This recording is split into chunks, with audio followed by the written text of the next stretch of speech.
Australia का हमारा एक ही लेक्चर होता है जिसमें हम, क्योंकि वो छोटा कॉन्टिनेंट है और उसी में ही हम उसका फिजिकल मैप पढ़ते हैं और उसी में ही हम उसका पॉलिटिकल मैप पढ़ते हैं। कहने को बहुत छोटा सा कैपिटल है और बड़ा आसान है, लेकिन Australia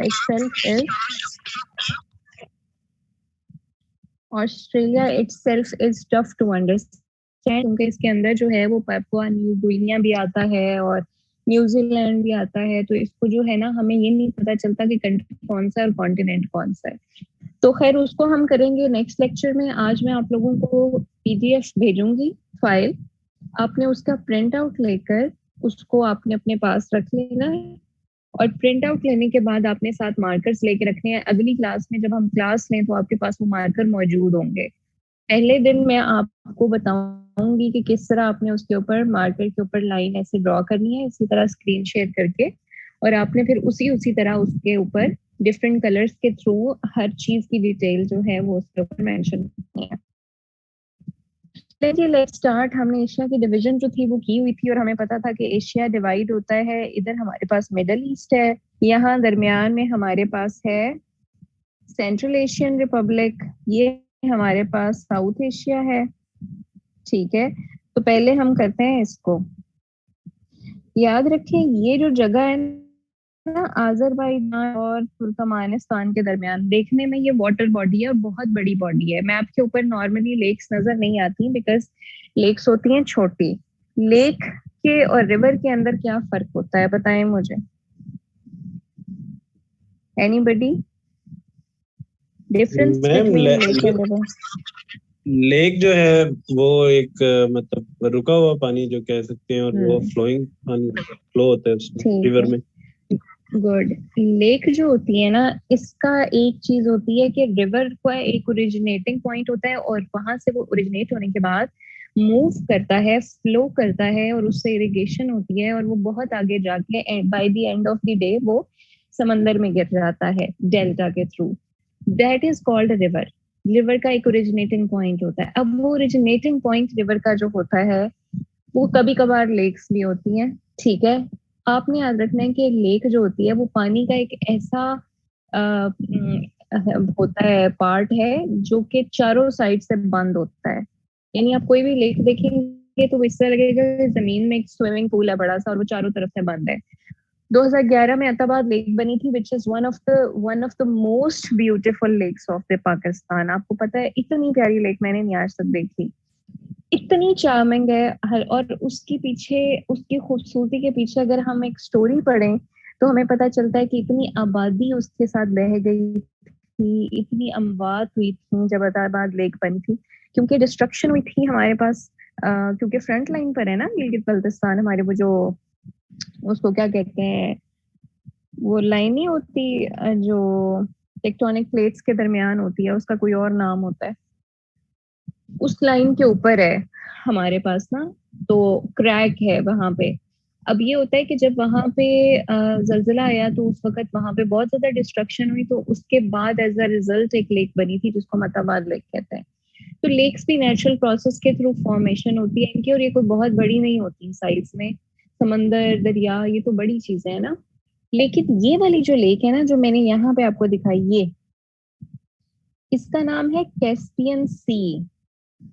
this is Caspian Sea, लेकिन ये कैस्पियन सी लेक है। ये कैस्पियन सी लेक है। This is the largest salted water वाली लेक है। ये बहुत बड़ी लेक है, मतलब सॉल्टेड वाटर है, इसका नमकीन पानी है। तो ये आपने याद रखना है कि इसको कैस्पियन सी कहते हैं। अब एक और इंटरेस्टिंग बात मैं आपको बताऊं कि ये जो काजाकिस्तान है इसको कहते हैं this is the largest land locked country. Land locked country वो होता है जिसकी चारों बाउंड्री के साथ कोई वाटर नहीं, मतलब को कोस्ट लाइन नहीं लगती, यानी समंदर अटैच नहीं होता। जिस तरह अफगानिस्तान एक लैंड लॉक्ड कंट्री है, ये नीचे अगर हम ध्यान से देखें ना, ये अफगानिस्तान है, ये इसमें नीचे भी यहाँ पाकिस्तान और ईरान जुड़ गए तो यहाँ से समंदर के साथ इसका रास्ता खत्म हो गया, चारों तरफ से इसका कोई समंदर के साथ कनेक्शन नहीं है। तो अफगानिस्तान क्या बन गया कि ये लैंड लॉक्ड कंट्री बन गया। इसी तरह Kazakhstan is the land locked country, largest land locked country of the world, और देखिए हालांकि कैस्पियन सी इसके साथ लग रहा है, लेकिन ये लेक है, इस वजह से इसको हम लैंडलॉक्ड कंसिडर ही करेंगे। अच्छा अब देखें, इतना ज्यादा रकबा है, ये कोई थोड़ा रकबा नहीं है, मुल्क का आधी बाउंड्री पानी के साथ है, लेकिन क्योंकि ये सी लेक कंसिडर होती है तो इसलिए ये लैंडलॉक्ड कंट्री कंसिडर होता है। ताजिकिस्तान का पुराना कैपिटल था आस्ताना। सुहेल, अब आप ये सुन लें जरा ध्यान से, लास्ट टाइम भी आपने वो नहीं देखा था। आस्ताना इसका पुराना कैपिटल था, इसका नया कैपिटल है नूर सुल्तान, जो 2019 मार्च में चेंज हुआ है। नूर सुल्तान इसका न्यू नाम है, ये इनका शायद कोई किंग था हु डाइड, तो उसकी याद में इन्होंने अपनी कैपिटल का नाम चेंज कर दिया। ताजिकिस्तान, आपने याद रखना है कि 5 सेंट्रल एशियन कंट्रीज है हमारे पास। काजा के 2 के से स्टार्ट होते हैं, 2 टी से स्टार्ट होता है, हाँ 2 के से है, 2 टी से थे, हाँ 2 टी से हैं और 1 यू से है। तो आपने याद रखना है के टी यू, इसको याद कर लें, के square T U square, T square you. अब किस तरह होगा कि काजाकिस्तान, उसके बाद आता है नीचे हमारे पास यहाँ पे किर्गिजिस्तान है, किर्गिजिस्तान का कैपिटल है बिश्केक। फिर अगर हम नीचे आए तो हमें ये देखें, ये हमारे पास है ताजिकिस्तान जिसका कैपिटल है दुशंबे। अगर हम गौर से देखें तो पाकिस्तान और ताजिकिस्तान में ये हल्का सा एक ये वाला एरिया अफगानिस्तान का लग जाता है, जिसकी वजह से हमारा डायरेक्ट कनेक्शन ताजिकिस्तान से नहीं बन पाया। अगर ये वाली लैंड एरिया ना होता थोड़ा सा, तो हमने क्या कहना था कि ये हमारा एक नेबरिंग कंट्री बन जाता ताजिकिस्तान, जिसका कैपिटल दुशंबे है। जो अफगानिस्तान का लैंड एरिया ताजिकिस्तान और पाकिस्तान के दरमियान आ रहा है, इसको हम वाखान बॉर्डर कहते हैं, ये आपने याद रखना है। This area is Wakhan border. उसके बाद है जी हमारे पास, ये देखें, ये हमारे पास उज्बेकिस्तान है जिसका कैपिटल है ताशकंद। ताशकंद से आप लोगों के जहन में क्या आता है? What is Tashkent? Tashkent yes, Tashkent agreement जो कि 1966 में हुआ था। पाकिस्तान उस वक्त एक आर कंट्रीज जो थी कि रशिया का पार्ट थे, तो रशियन प्रेसिडेंट ने अपने गुड ऑफिसर्स दिए थे और उसने ताशकंद जो है वो उधर बुलाया था इंडिया और पाकिस्तान के हेड्स को, और वहां पे इन्होंने एग्रीमेंट करा के वॉर खत्म कराई थी। ये अगर हम साथ देखें तो तुर्कमानिस्तान है जिसका कैपिटल है अश्गाबाद। अब ये हमारे पास जो थे ये कार कंट्रीज हैं, इसको हम सेंट्रल एशिया कहते हैं। अब आ जाते हैं हम साउथ एशिया में, जो कि साउथ के अंदर है एशिया के, और वो हमारे पास टोटल ये वाले हमारे 10 कंट्रीज हैं साउथ एशिया में, 8 है आई बिलीव। हाँ, साउथ एशिया में यहाँ से अपने अफगानिस्तान से लाइन ड्रॉ करें, ताशकंद से नीचे नीचे लाएं, चाइना से होते नेपाल में जाएं, भूटान में जाएं, वहां से इंडिया को क्रॉस करें, नीचे आए श्रीलंका और मालदीव्स को मिला के ये हमारे पास बन गया साउथ एशिया। ये लाइंस मैंने आपको पहले ड्रॉ करवा दी हुई हैं। काबुल है जी अफगानिस्तान का, पाकिस्तान के वेस्ट में देखिए अफगानिस्तान है, इसका कैपिटल है काबुल, और पाकिस्तान के साउथ वेस्ट में ईरान के साथ भी पाकिस्तान का बॉर्डर लगता है और इसका कैपिटल तेहरान है, आपको ऑलरेडी पता है। पाकिस्तान का कैपिटल इस्लामाबाद है, इंडिया का कैपिटल है न्यू दिल्ली। अच्छा याद रखें, जैसे हमारी पार्लियामेंट है ना, उसको हम कहते हैं कि जी हमारा एक नेशनल असेंबली और एक सेनेट है, इसी तरह इनकी जो पार्लियामेंट है उसमें लोकसभा और राज्यसभा है, यानी कि लोकसभा कहते हैं इनकी उसको नेशनल असेंबली को, और राज्यसभा इनकी सेनेट को कहते हैं। अच्छा यहाँ पे हम देखें, ये तो हमारे पास इंडिया के टॉप के ऊपर और चाइना के दरमियान, यहाँ पे वी हैव नेपाल, और नेपाल का कैपिटल है काठमांडू। याद रखें, यहाँ पे नेपाल से शुरू होते हैं जी हिमालय का पहाड़ी सिलसिला, ठीक है, नेपाल से शुरू होता है, इंडिया से होता होता कश्मीर गया, कश्मीर से होके पाकिस्तान आया, और यहाँ तक ये हिमालयन पहाड़ी सिलसिला हमारे पास चलता है। हिमालय के पहाड़ यहाँ पर हैं, ठीक है, और हिमालय का जो सबसे बड़ा पहाड़ है ना माउंट एवरेस्ट, वो नेपाल के अंदर है, आपको पता होना चाहिए। उसके बाद आता है जी हमारे पास नेपाल के बिल्कुल सामने, इनका बॉर्डर आपस में अटैच नहीं है नेपाल के साथ, नेपाल के साथ है भूटान। भूटान का कैपिटल है थिम्फू, ये भी आपने याद रखना है। उसके बाद नीचे आप देखें, येलो पार्ट हमारे पास कहाँ से है, ये देखिए इंडिया का ना आधा पार्ट इस साइड पे, ये हमारे पास ना सारा जो एरिया था ना, मैं आपको बताती हूँ, ये वाला जो एरिया था ना सारा, ये हमारे पास था बंगाल, जिसकी डिवीजन हुई थी। जब डिवीजन हुई थी तो ईस्ट बंगाल उनको दे दिया था जो थे क्या उनका नाम है, इंडियंस, क्योंकि इधर इंडियन आबादी ज्यादा थी, और वेस्ट बंगाल दे दिया था हम लोगों को यानी मुस्लिम्स को। तो वेस्ट बंगाल का कैपिटल इन्होंने बनाया था ढाका और ईस्ट बंगाल का कैपिटल इन्होंने बनाया था कैलकाटा।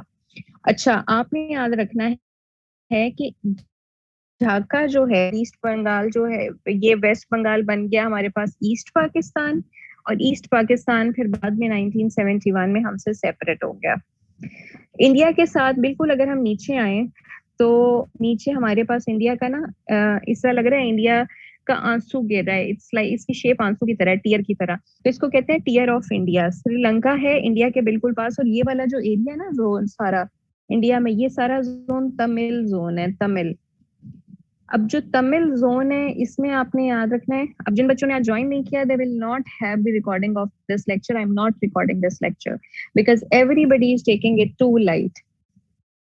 अच्छा, दिस इज श्रीलंका, और याद रखें कि कोलंबो इसका कैपिटल है। अब कोलंबिया आपको याद है किधर है? कोलंबिया हमारे पास साउथ अमेरिका में कंट्री है जिसका कैपिटल है बोगोटा। अब Colombo is itself a capital of Sri Lanka, तो आपने इसको कोलंबिया और कोलंबो को मिक्स नहीं करना। मालदीव जो है इसका कैपिटल है माले, ठीक है, तो ये आपने याद रखना है। ये वाले जो कंट्रीज मैंने आपको पढ़ाए हैं ना, अफगानिस्तान, पाकिस्तान, इंडिया, नेपाल, भूटान, बांग्लादेश, श्रीलंका एंड मालदीव, ये वो कंट्रीज हैं जिनको हम साउथ एशियन कंट्रीज कहते हैं। और इन कंट्रीज सबको मिला के एक ऑर्गेनाइजेशन बनाई गई थी, रीजनल ऑर्गेनाइजेशन, जिसको हम कहते हैं SAARC, South Asian Association of Regional corporation. SAARC जो है ये 1985 में बनी थी, और ये बनी किधर थी? ढाका के अंदर। तो सार्क जो है ये एक ऐसी ऑर्गेनाइजेशन है जिसको हमने बनाया और कहा कि हम अपने एजुकेशन जो है उसके हम आपस में एक दूसरे के साथ करेंगे, हम ट्रेड एक दूसरे के साथ करेंगे, हम सारा कुछ करेंगे। लेकिन सार्क बहुत बड़ा फेलियर है, क्योंकि इसमें देखे ना कंट्रीज के साइज ही डिफरेंट हैं, जो कंट्रीज इसका पार्ट है। तो जो बड़ा है जोग्राफिकली उसकी मोनोपोली है। तो SAARC is most of the times हम कहते हैं कि SAARC is dominated by India. अच्छा जी, उसके बाद आता है जी हमारे पास ये वाला पार्ट, ऊपर वाला, हम नॉर्थ एशिया वाली साइड पे जा रहे हैं। सबसे ऊपर हमें पता है कि रशियन फेडरेशन है, और रशिया का कैपिटल हमारे पास पता है कि क्या है, यहाँ पे मॉस्को। अच्छा, अगर हम रशिया के साथ नीचे देखें तो रशिया और चाइना के दरमियान सैंडविच हुआ हुआ है हमारे पास मंगोलिया, जिसका कैपिटल है Ulaanbaatar. Mongolia is the capital of Mongolia का capital Ulaanbaatar is the capital of Mongolia. और यहाँ हमारे पास नीचे जो है this is China. China geographically काफी बड़ा कंट्री है, रशिया सबसे बड़ा है, और उसके बाद सेकंड पे एशियन कॉन्टिनेंट में वी हैव चाइना। चाइना का कैपिटल बीजिंग है, एवरीबडी नोज। चाइना की ना सारी आबादी तकरीबन इस साइड पे है, और आबादी के लिहाज से China is the most populated country of the world. तो चाइना जो है उसकी ये वाली साइड अंडर डेवलप्ड है। और अब जो सी पैक बन रहा है पाकिस्तान के लिए, वो आपको पता है यहाँ पे चाइना का एक सिटी है काशगार, इस जगह पर, ये जगह काशगार सिटी से सी पैक स्टार्ट हो रहा है। ऐसे पाकिस्तान चाइना ऐसे ट्रेड करेगा टेन। अब देखिए चाइना ने कितनी ह्यूज डेवलपमेंट की है। पहले क्या होता था, ये मैं आपको बना के दिखाती हूँ। पहले ये होता था कि ये पर्शियन गल्फ से चाइना को ऑयल चाहिए ना, वो यहाँ से जाता था, इधर इधर से गुजरता था, यहाँ पे स्ट्रेट ऑफ मलक्का है, यहाँ से गुजर के इधर साउथ एशियन सी में जाता था, और क्या कहते साउथ चाइना सी से होता हुआ इधर पहुंचता था। अब ये कितना लंबा रूट है। और अब क्या किया है चाइना ने, क्योंकि वो बना दिया सी पैक, तो यही पर्शियन गल्फ, ये पाकिस्तान और ये चाइना, कितना फर्क पड़ गया है इनके रूट में सिर्फ एक शॉर्टकट बनाने से। तो हम कहते हैं कि चाइना का जो है फ्लैगशिप प्रोजेक्ट है ना CPEC, one belt one road का, वन बेल्ट वन रोड चल रही है इस तरह, वन बेल्ट चल रही है, समझिए चाइना से ऐसे गुजर के ऊपर को यूरोप को जा रही है, और इधर वाटर बॉडी ऐसे को जा रही है। अब यहाँ पे इनका कनेक्शन यहाँ सी पैक के थ्रू होता है। दो ऊपर वाली सिल्क रूट का होता है, मैरी टाइम सिल्क रूट के साथ कनेक्शन, और वो यहाँ से फ्लैगशिप प्रोजेक्ट जो है इसके थ्रू होता है यहाँ से। अच्छा, तो अब चाइना को सी पैक का इतना फायदा है पाकिस्तान में, इसलिए हमारे साथ डेवलपमेंट हो रही है। अगर हम चाइना के फेस के ऊपर देखें तो यहाँ पे ये लैंड है, और ये एक साथ तीन साइड पे पानी अटैच है, और एक पेनिनसुला है जिसको हम कहते हैं कोरियन पेनिनसुला। इसमें ऊपर वाला साइड है नॉर्थ कोरिया, नीचे वाली साइड है साउथ कोरिया। नॉर्थ कोरिया जो है that is communist country, south Korea is the capitalist country. अब ऑटोमेटिकली आपको आइडिया हो जाएगा कि अगर नॉर्थ कोरिया कम्युनिस्ट कंट्री है तो इसका मतलब है कि इसको सपोर्ट किसकी है? रशिया की, ठीक है, और चाइना की। और साउथ कोरिया को सपोर्ट है यूएसए की, साउथ कोरिया और नॉर्थ कोरिया में आपस में लड़ाइयां हैं, ये भी आपको पता है। नॉर्थ कोरिया का कैपिटल है प्योंगयांग और साउथ कोरिया का कैपिटल है सियोल। ये पे कैपिटल बहुत ज्यादा पूछा जाता है नॉर्थ कोरिया और साउथ कोरिया का, इसलिए आपको बहुत अच्छे तरीके से याद होना, मोस्टली पेपर्स में ये पूछा होता है।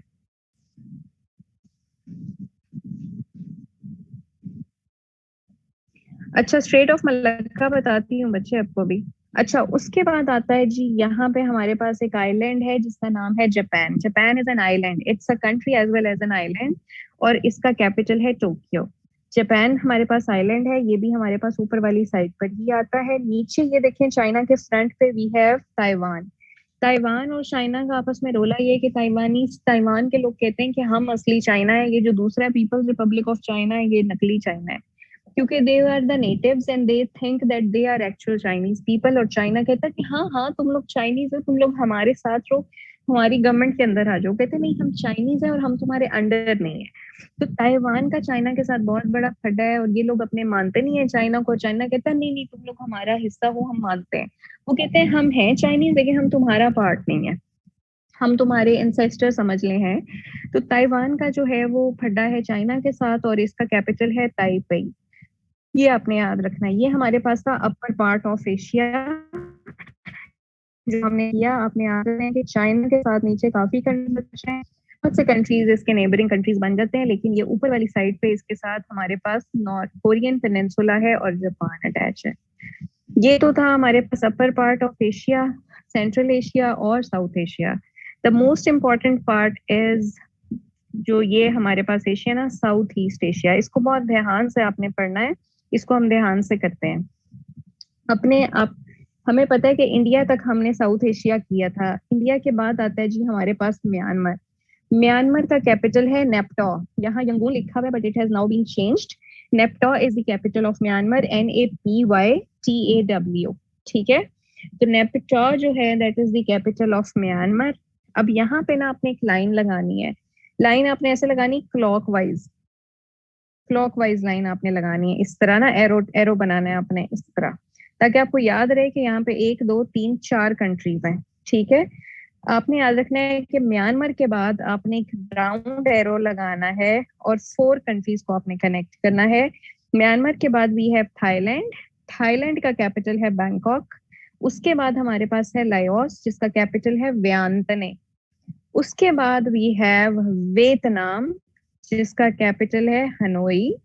और फिर हमारे पास चौथा है कंबोडिया जिसका कैपिटल है फिनोम पेन। ये 4 कंट्रीज हैं जो कि आपने याद रखने हैं कि म्यांमार जहां पर लगता है ना, आपने बस इतना याद रखना है कि हमारे ईस्ट में इंडिया है, इंडिया से आगे हमारे पास बांग्लादेश है, बांग्लादेश के आगे फिर थोड़ा सा इंडिया है, और फिर हमारे पास आगे म्यांमार है। म्यांमार के साथ आगे लाइन में 4 कंट्रीज अटैच्ड हैं, जिसमें एक थाईलैंड है, उसके साथ लाओस है, उसके साथ में वियतनाम है, और नीचे करके उनके कंबोडिया है। 4 कंट्रीज अटैच हैं, इनको आपने इसी तरह याद करना है। यानी कि आप अपने हाथ पे सीधे हाथ करके ना अपना मशरक की तरफ हाथ करें, तो बस जहन में ये चीज सोचें कि आगे इंडिया है, इंडिया से आगे म्यांमार है, बांग्लादेश है, फिर म्यांमार है, और आगे 4 कंट्रीज हैं, Thailand, Laos, Vietnam and Cambodia. अच्छा जी, अब आ जाते हैं हमारे इंपॉर्टेंट पार्ट पे। वेरी गुड सुहेल, बड़ा अच्छा ट्रिक आपने बताया है।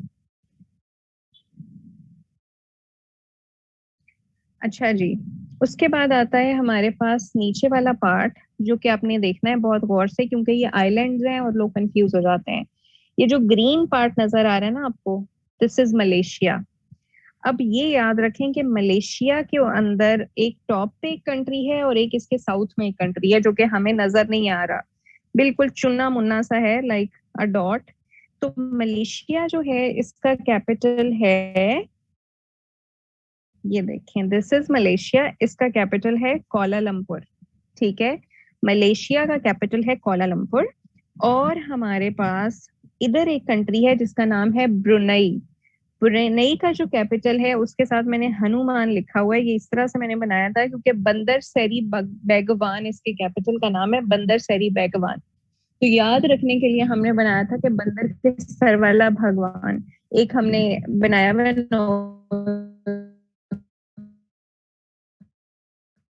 जैसे, जस्ट टू मेमोरी। आवाज आ रही है मेरी? Yes ma'am. अच्छा जी, फिर आता है जी हमारे पास, ये आपने बहुत गौर से इसको याद रखना है, this is Brunei and this is we have Singapore. तो ये हमारे पास आ जाता है मलेशिया, उसका टॉप एंड उसका बॉटम। फिर आता है जी हमारे पास मुस्लिम कंट्री है इंडोनेशिया, जिसके नीचे it is a mixture of islands as well. Singapore का मैं आपको बता दूं, सिंगापुर एक कंट्री है, लेकिन ये टोटल 63 आइलैंड्स हैं जिनको मिला के सिंगापुर बनता है। लोग सिंगापुर जाते हैं, they enjoy a lot, it is usually people have made it a very good place for tourism as well। तो आपने सिंगापुर के बारे में सुना भी होगा, ये 63 आइलैंड्स जो हैं वो मिलके तो ये बने हुए हैं, और इसका कैपिटल भी सिंगापुर ही है। उसके बाद नीचे इंडोनेशिया है, जिसका कैपिटल है जकार्ता, और आपको ये चीज पता होनी चाहिए कि इंडोनेशिया का कैपिटल जकार्ता है। फिर हमारे पास रह जाता है इस तरफ फिलीपाइंस, ये भी आइलैंड्स हैं और इसका कैपिटल मनीला होता है। याद रखें, एशियन डेवलपमेंट बैंक जो है उसका कैपिटल फिलीपाइन के अंदर है, जो कि मनीला सिटी के अंदर है। जिस तरह हमने सार्क की थी ना, उसी तरह हम ये देखें, ये वाले जो कंट्रीज है ना, south Asian east Asian countries, इनकी हमारे पास आसियान है, ASEAN, ठीक है। ये 90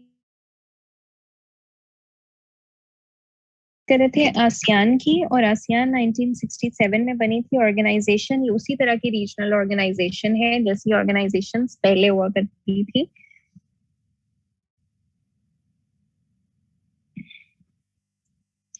अच्छा, तो ये हो जाता है हमारे पास साउथ एशिया। इसमें एक छोटा सा कंट्री है यहाँ पे, ईस्ट तिमोर इसका नाम है, और इसका जो है करेंसी जो है वो US डॉलर है, इसके ऊपर भी US का इन्फ्लुएंस है। इसका कैपिटल है दिल्ली।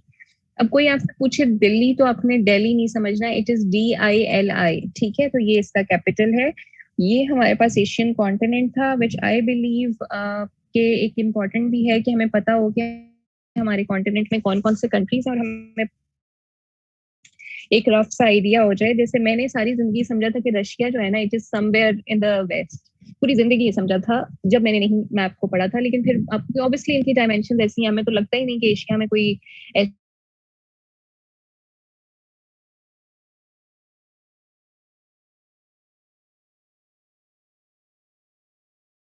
तो चाइना का, इसलिए ये चीजें बहुत आप करती हैं, sitting somewhere and somebody is asking you कि अच्छा यहाँ जाना है, फलाना जाना है, ये जगह, तो you actually know the place, the actual geographical location of that particular place. तो ये आपके लिए बहुत इंपॉर्टेंट होता है। तो ये हमारा एशियन कॉन्टिनेंट है, ये आज हमारा कवर हो जाएगा। इसको बहुत अच्छे से करें बच्चे, जिनका थोड़ा बहुत मिक्स हो रहा था ना आज, वो दोबारा से रिविजन करें ताकि उनका मिक्स ना हो, इसमें आपका ही फायदा है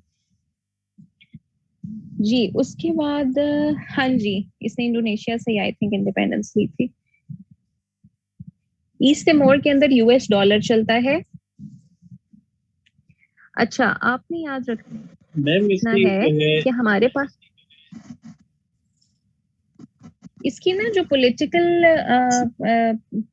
वो है ना, वो मुझे नहीं इतना एग्जैक्ट पता इसका, क्योंकि ये बिल्कुल ही मतलब एक ऑफ दी टॉपिक हमारी चीजें थी, तो मैंने इसको इतना ध्यान से नहीं देखा हुआ। अगर आपका इसका डिटेल आपको पता है तो आप शेयर कर, अच्छी बात है।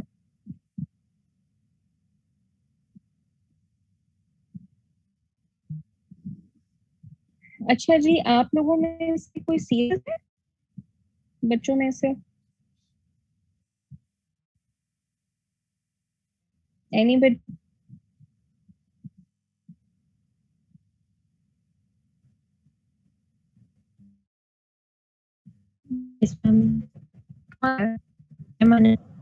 अच्छा अनम, आप अगर CSS दे रही है ना, तो आप ना अपनी मुझे एक ना टॉपिक, एक दो टॉपिक्स के ऊपर ना एक 150 वर्ड्स का एक ना मुझे के भेजे इंट्रोडक्शन टाइप ना। मैं था कि मेरे जो स्टूडेंट्स होते हैं, मैं नॉर्मली उनको ना इंग्लिश पे भी थोड़ा गाइड कर देती होती हूँ, तो आप मुझे वो भेजें तो मैं ना आपका एक्सप्रेशन देखती हूँ। क्योंकि जो लोग अगर CSS देना चाह रहे हैं ना 22 में, फिर they should be very serious about their Angrezi. तो we should atleast focus on that as well, क्योंकि मैप के दिनों में ही मुझे याद है कि मैंने माइंड ट्यूब बनाया हुआ था CSS का, तो मैंने फिर अपनी अंग्रेजी को ठीक करना शुरू कर दिया था, अपनी बेसिक इंग्लिश को, एक्सप्रेशन वगैरह को नहीं, बेसिक इंग्लिश को। तो इसलिए मैं आप लोगों के में से जो जो CSS दे रहा है ना, वो बच्चा मुझे अपने अपने वो भेज दे, एक लिख के 150 वर्ड्स का इंट्रोडक्शन। टॉपिक अगर उसको नहीं पता, टॉपिक्स आप कर लें classrooms decide the future of, ये कर लें क्लासरूम्स, ये थोड़ा ट्रिकी टॉपिक है। और एक पे तो सब लिख लेते हैं ना, classrooms decide the future of nation. इसके ऊपर सर्च करें, ऐसे बस खुद से नहीं लिखना, सर्च करें इसके ऊपर जो आपको समझ में आती है। Don't copy anything from the internet, right it yourself. जो जिस तरह का भी आपका एक्सप्रेशन, गलतियां निकलेंगी, अच्छी बात है कि वो निकल जाएं, इससे पहले कि आपकी गलतियां एग्जामिनर डाले। तो आपने ना मुझे अपनी जिन जिन बच्चों का है ना, क्योंकि मैं ना अपने स्टूडेंट्स का फिर देखती हूँ, जो देना चाह रहे होते हैं ना, फिर मैं उनको गाइड देती हूँ इंग्लिश के लिए ना। तो फिर मैं इसलिए कही थी कि आप में से जो कोई है वो मुझे भेजे, मैं आपको इवेलुएट कर दूंगी कि आप कहाँ स्टैंड करते हैं। अच्छा जी, चलें, ये आपका हो गया। उसके बाद हम करेंगे इसका नेक्स्ट ऑस्ट्रेलिया। मुझे कोई बच्चा सुबह ना कल दिन में किसी टाइम याद करा दे, कोई एक आप में से बच्चा जो रिस्पॉन्सिबल है कि मैंने आप लोगों को पीडीएफ भेजना है। मैं अभी आपको थोड़ी देर में पीडीएफ कोशिश करूंगी भेज दूं, ताकि वो प्रिंट निकलवा के तो रख लें। चलें जी, बेस्ट ऑफ लक। इंशाल्लाह नेक्स्ट क्लास का मैं आपको शेड्यूल भेज दूंगी।